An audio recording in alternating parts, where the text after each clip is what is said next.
connected with Kay Wahl here. Kelly Wahl, your host, and my first time joining the A1R Radio Network. Woo! Way to kick off 2022. And it's also, we are in the moon phase of the waxing moon in Aquarius. So Aquarius is about, bringing everyone together, or shall I say, connecting. And waxing moon is also about doing the work. So we have planted the seeds of intention, which coincided with kicking off the new year. We make all these resolutions. So how great that we had that new moon on January 2nd in Capricorn, which is all about leadership, but also about loyalty and creativity. And we've got a huge emphasis from the planet Venus. So we've got a lot of emphasis on love. I love what I do. I consider myself a vessel for spirit. And we're all intuitive. I'm going to tell you, we're all psychic. So I run into a lot of people that, say, well, I was told that I have the gift. Well, I'm here to tell you, we all have it. It's a matter of quieting the mind and getting out the clutter, but most importantly, quieting the ego, the voice that tells us, oh, who do you think you are that you can receive messages? Or who do you think you are that, God is talking to you? Now, when I use the term God, I'm using the term of a higher power. So whether you refer to the higher power as God, Buddha, Allah, maybe George is your highest power, it's whatever you feel most comfortable referring to. Universe, I will use these terms, I will intermingle those. And it's about really coming into your own and using faith to trust what it is that you are feeling and seeing. And it usually starts with that feeling, down, in the stomach area where you get that like sensation, that gut instinct. And, you can question yourself. You could say, oh, I'm not a spiritual person, or I don't know what that feeling is. But if you really think about it, think about, perhaps you're in a group of people and you're meeting people and you just come across that particular person that you're like, I don't like them. No. And you keep your distance from them. That's your gut instinct. That's your energetic being saying, oh, I call it your spidey senses, kind of like warning you about there's something I don't want to explore or even get closer to. So I'm just going to hang back here. That's your intuition. That is your psychic connection or your energetic cord. So it's like a built-in system of saying, caution, or sometimes it is that system of really confirming something that you're seeing. Like, for example, when you see repetitive numbers, and that's another way of the universe giving you signals that the universe wants to work with you. So it sends you these synchronicities. Now, when we get rid of the clutter and we calm down the chaos and we learn to trust those things, we're going to pick up on those synchronicities a little more.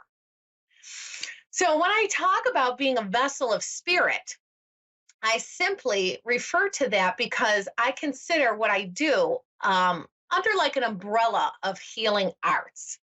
And a long, long time ago, when I was a little girl, which of course, if you've ever noticed, children and animals, they don't work from a sense of ego.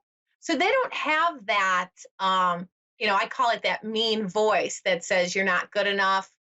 And there's two forms of ego before I go on. There's two forms of ego. There's the large, arrogant, verbose ego that's just too full of themselves. And in this line of work, and any line of work, you're going to have people that they want to tell you how great they are. That's too much ego.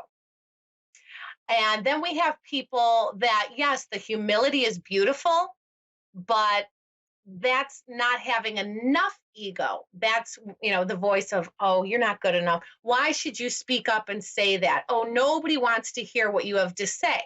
That's little ego. So you don't want too much. You don't want too little.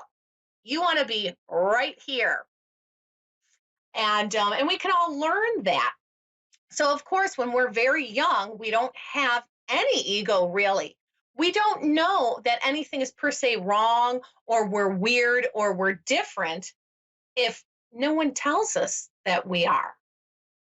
So, we tend to have, that spidey sense a little stronger where we can see orbs or we can, my big thing when I was a little girl is I always had a ton of imaginary friends.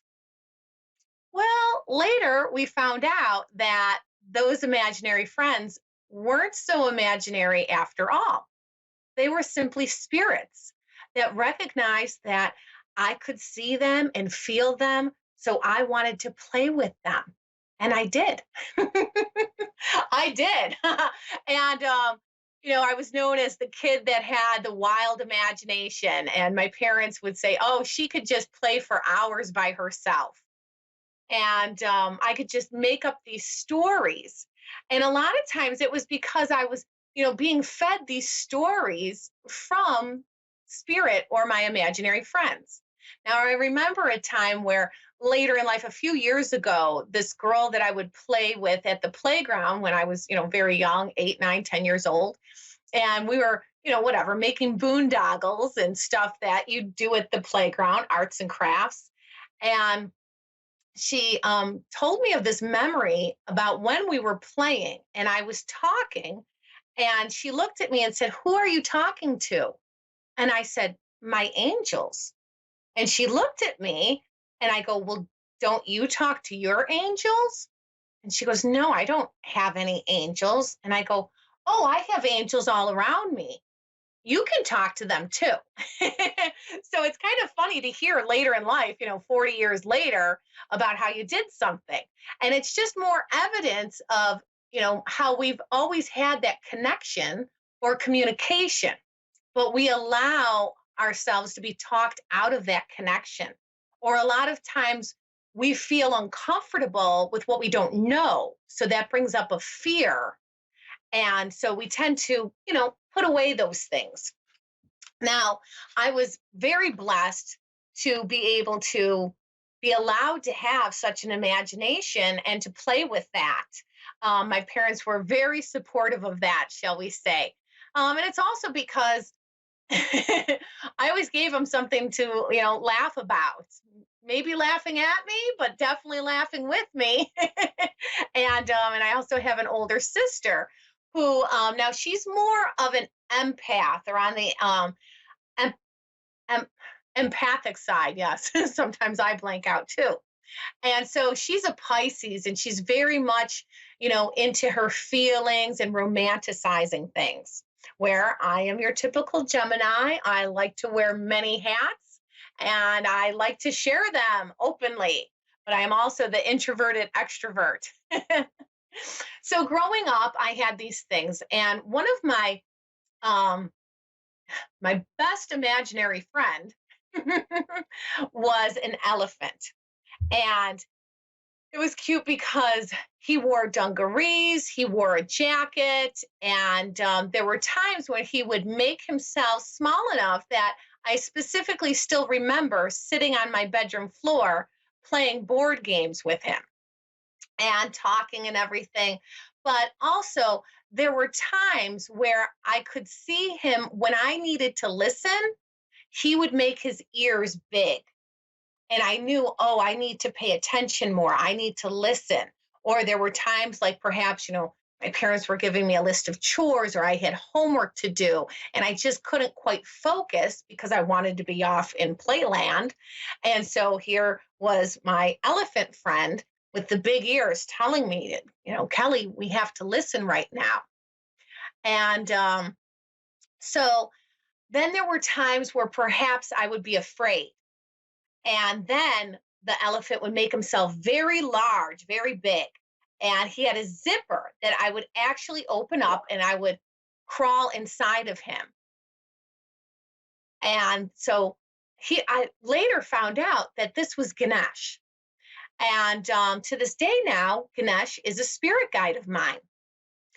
So these are ways that, like later in life, if we calm down the clutter, if we get rid of the ego, we can get in tune with our spirit guides.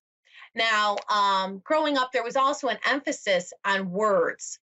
And my father, my biggest hero in life, he would tell me how our words are so important and how we have to use them carefully and we have to be discerning. Now, they can either heighten any um, experience that we have, or they can kind of leave us with scars that can never truly be healed. You know, bruises heal, words don't.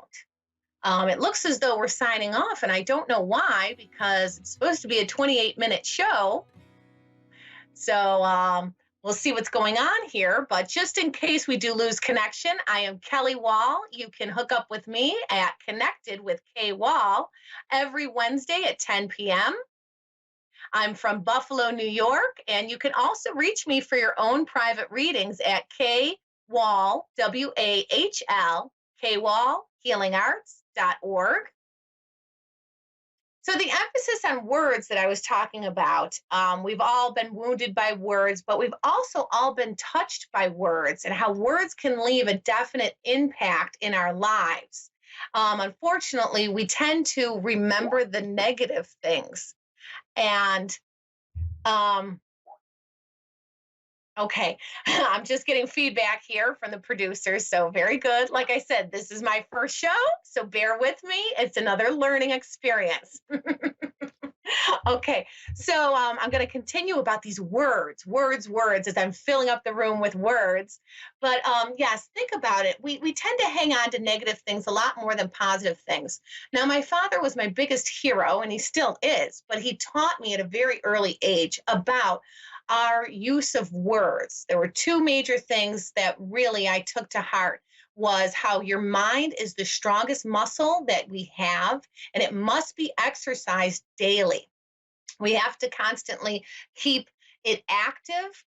And so I started reading the dictionary when I was 7 years old, and I would go through and pick a word of the day.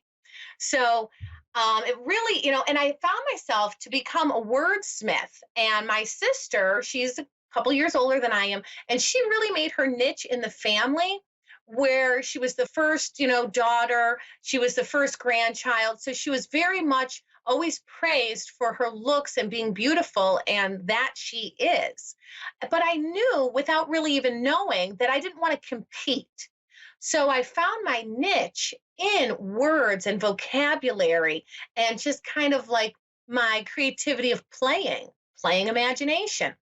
Now, later in life, we kind of decide to put these things away. We kind of, get made fun of in school if we say we have imaginary friends or if we feel feelings, or sometimes we start to only recognize, kind of the unpleasant things that we know something bad's going to happen.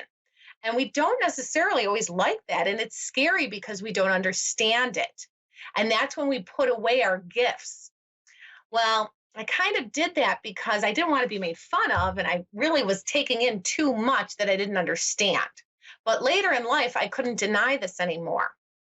And so it was really through developing, finally making that conscious decision to say, you know what, I have this gift and I finally am ready to explore more of it. And then I found out how my great uncle and my great aunt, they were, members of Mensa, and they were very much spiritualists, but in the science of spiritualism, the laws of attraction, Edgar Cayce, Abraham Hicks. So they very much, were into palmistry and numerology and tea leaves and etc.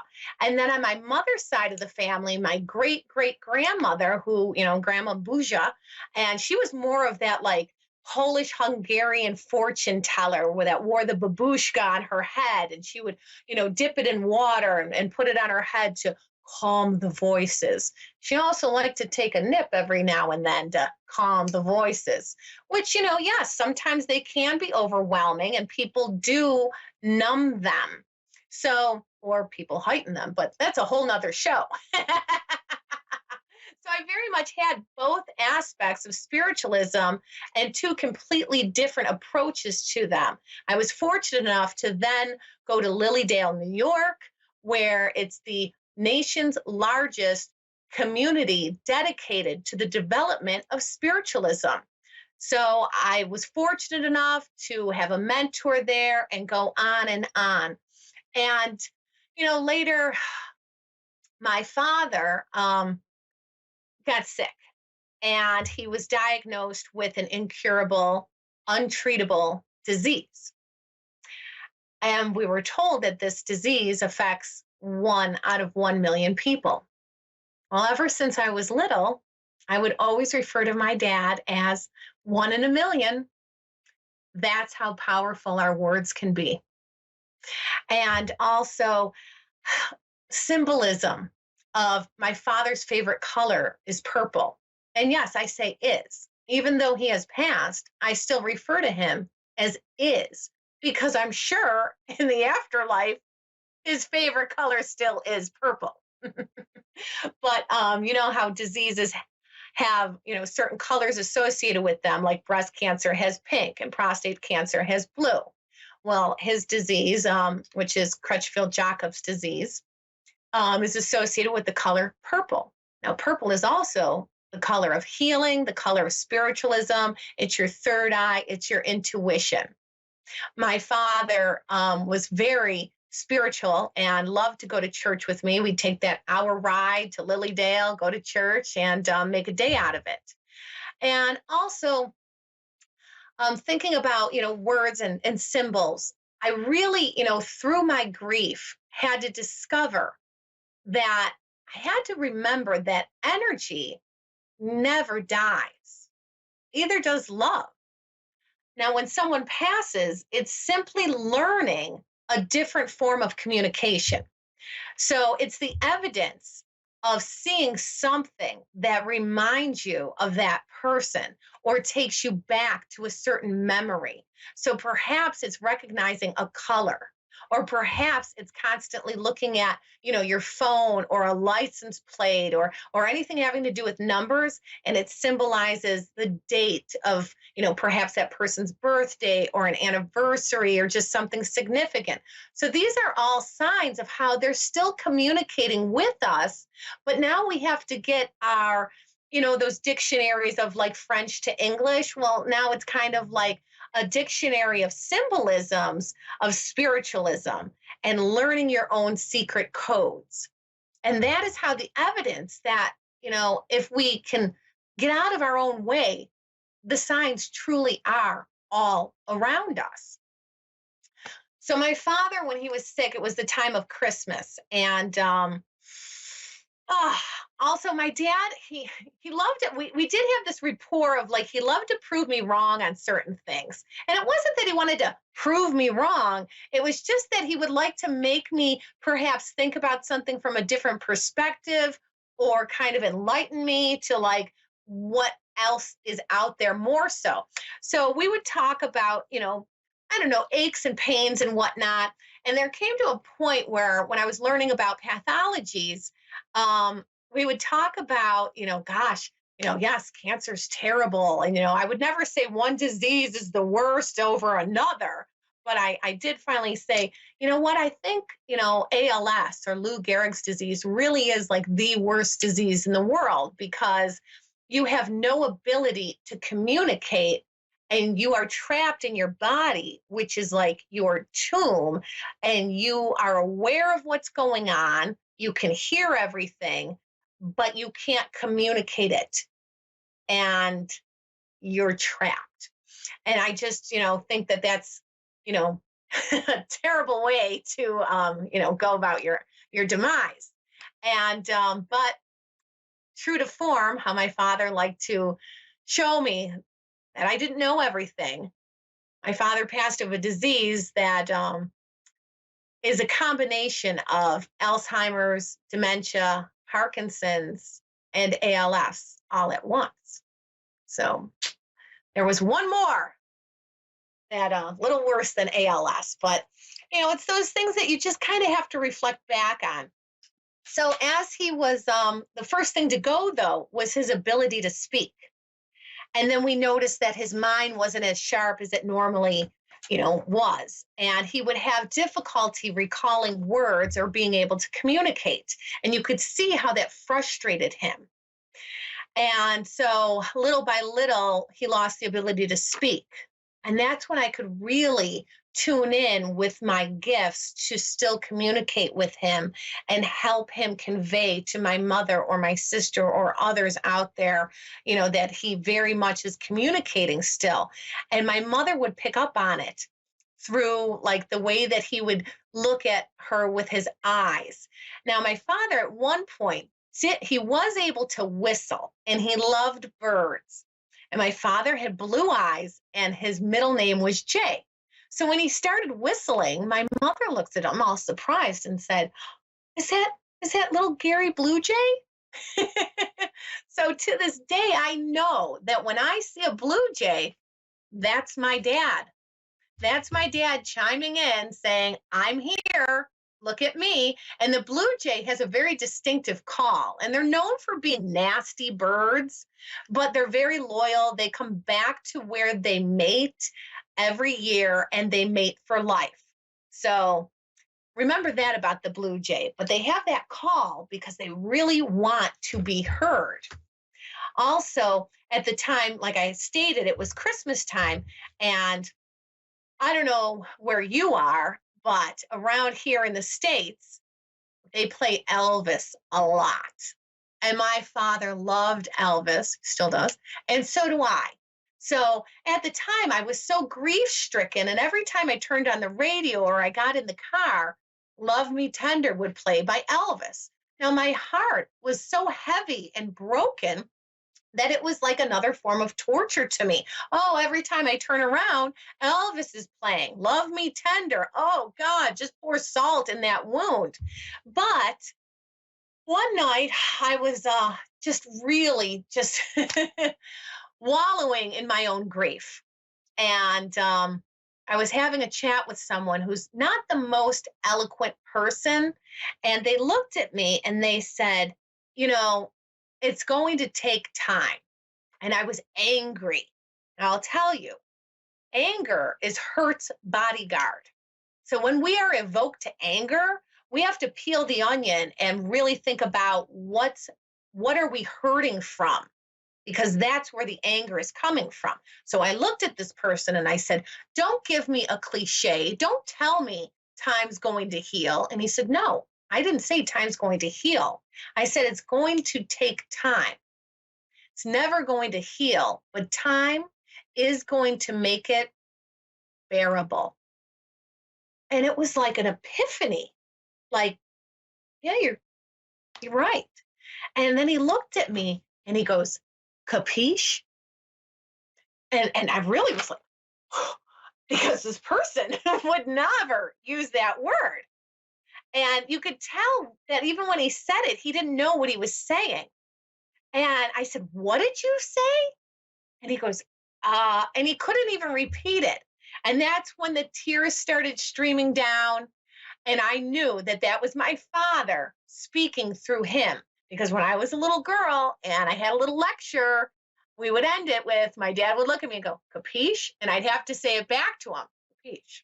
So it's those signs. It's them channeling through other people, or when I see a blue jay, or when I hear Elvis. And so then I went in the house after this capiche conversation, and what's on the radio? Love Me Tender. And of course, my reaction is to, oh God, this song again. And then I really sat and listened.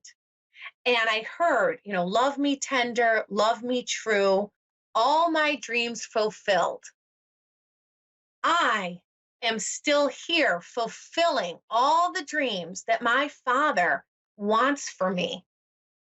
Through him, I am living his dreams. And he says, and for my darling, I love you, and I always will. Of course he will. Love never dies.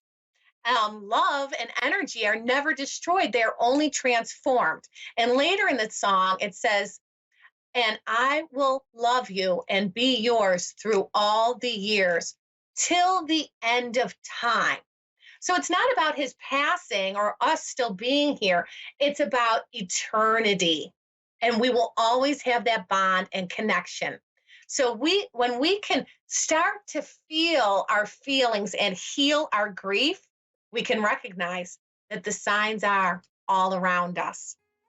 And that's why I love being a vessel for spirit, because not only am I awakened to all the signs and synchronicities of the universe, but I'm here to help you connect with your loved ones and help convey the signs, to make sense of them, to help open you up so that you can see, hear, and feel them. I'm Kelly Wahl. I am so happy to join A1R Radio and Moonstruck. I will be here every Wednesday night. I look forward to taking your calls next week and really further connecting with you.